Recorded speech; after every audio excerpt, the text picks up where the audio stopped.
Ich zeige euch ein unglaublich gutes Birnen-, Rotkohl- und Ochsenfleisch-Rezept mit etwas Schmand dazu und ein bisschen Petersilie.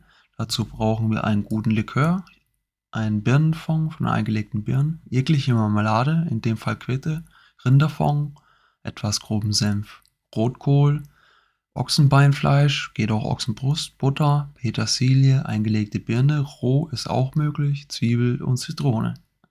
Butter und Olivenöl in die Pfanne geben und dann das Fleisch mitbraten. Dann kann man auch schon salzen. Also hier geht natürlich auch Ochsenbacke, Tafelspitz, Brust, hauptsächlich Schmorfleisch, was schon gekocht wurde. Das zeige ich in einem anderen Video auch. Und dann geben wir die Birnen hinzu. Die gehen eigentlich auch recht simpel. Wie gesagt, es gehen natürlich auch rohe. Das Wichtige ist einfach, dass die nicht zu weich sind, die Birnen, weil sonst hat man gleich Brei und das ist nicht so ein Geschmackserlebnis. Für die eingelegten nehmen wir einfach eine halbe Flasche Weißwein, reduzieren die ungefähr auf ein Viertel oder vielleicht noch weniger auf ein Fünftel ein mit Vanille, Zimt, Sternanis, Piment und Pfeffer.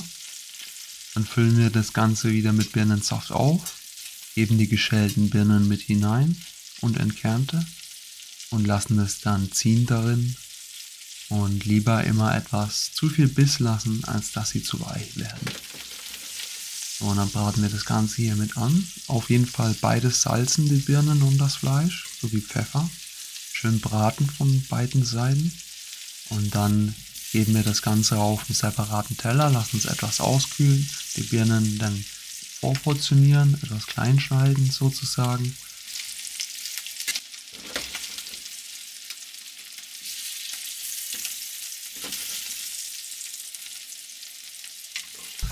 So, wenn wir das dann haben, kommt der nächste Schritt und machen den Rotkohl, zuerst die Zwiebeln und dann geben wir den Rotkohl hinzu. Wir können beides natürlich schon jetzt hier reingeben.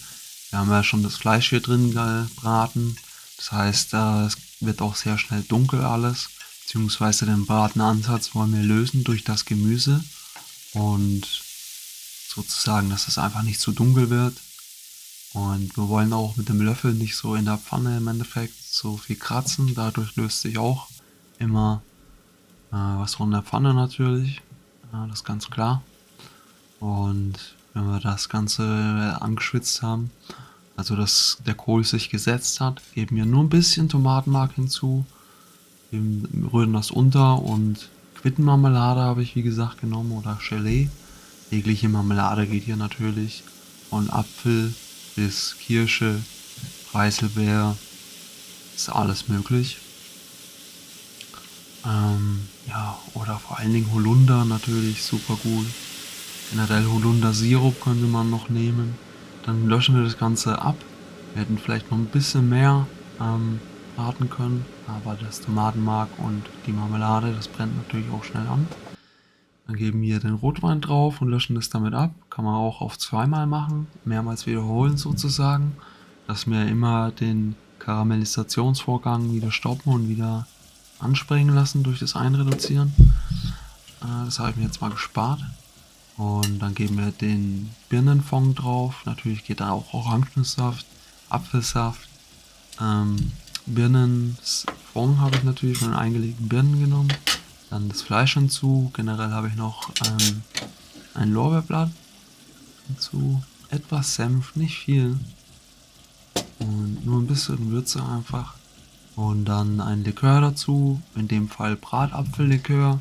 Birnenlikör ist natürlich perfekt. Vor allen Dingen Xante heißt es. Schwedischer Birnenlikör.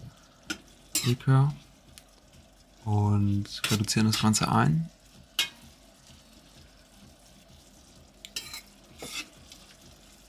Das Fleisch wollen wir natürlich nicht zu weich, aber natürlich auch nicht zu fest lassen. Das heißt, es muss schon optimal vorgegart sein. Da habe ich auch ein Video online, wie das funktioniert. Und hier die Konsistenz von der Soße schaut schon ziemlich gut aus. Wir wollen es natürlich nicht zu flüssig haben. Und dann wird das Ganze mit Butter abgebunden. Das Lorbeerblatt kommt wieder hinaus. Generell natürlich Pfeffer und Salz. Wollen wir mal kontrollieren, ob das stimmt. Arbeiten die Butter gut unter. Wie gesagt, mit dem Löffel nicht so viel in der Pfanne rumkratzen. Ideal nimmt man natürlich einen Holzlöffel dafür. Und richten dann an. Erst vielleicht den Rotkohl und dann das Fleisch oben drauf. Dann die Birnen, die können auch ruhig Zimmertemperatur haben, das ist natürlich kein Problem. Einfach wir wollen, das Wichtige ist, dass die Birnen Biss haben, wie gesagt, und nicht so weich sind. Und dann das Ganze mit ein bisschen saurer Sahne vollenden. Und etwas frischer Petersilie fein gehackt, nicht zu grob. Und natürlich kann man auch dazu wunderbaren Kartoffelstampf essen.